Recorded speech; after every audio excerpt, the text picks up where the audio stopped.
আজকে আমি রান্না করবো বেগুন দিয়ে ছোটো মাছ দিয়ে চচ্চড়ি। এই বেগুনগুলো কেটে নিয়েছি, কড়াই বসিয়ে দিলাম, কড়াইতে তেল দিয়ে দিলাম, তারপর কালো জিরা ফোড়ন দিয়ে বেগুনগুলি ছেড়ে দেবো, গুঁড়ি ছেড়ে দিলাম, তারপর অল্প ভেজে নেব।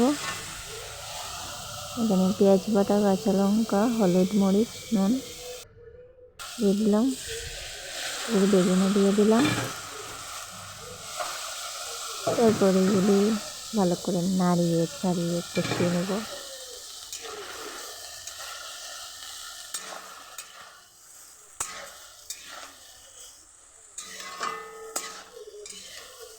ভালো করে মিক্স করে নেব।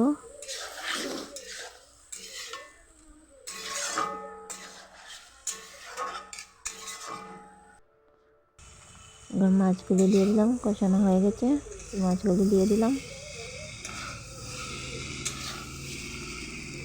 অল্প ভেজে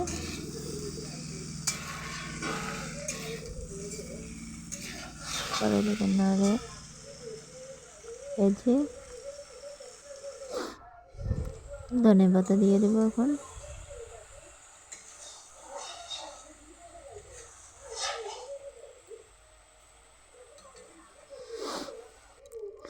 ধনে পাতা দিয়ে দিলাম,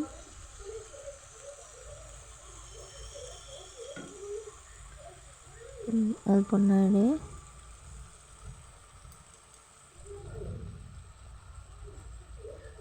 নামিয়ে নেব।